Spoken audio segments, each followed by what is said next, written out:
most time we was together.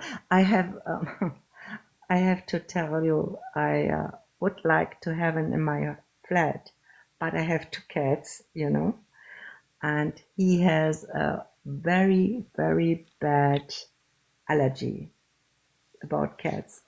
The first time he was coming to me, he was not through the door, and he was sneezing and his eyes get red and all these things. So we have to, or I have to rent a little Airbnb for live with him together the days.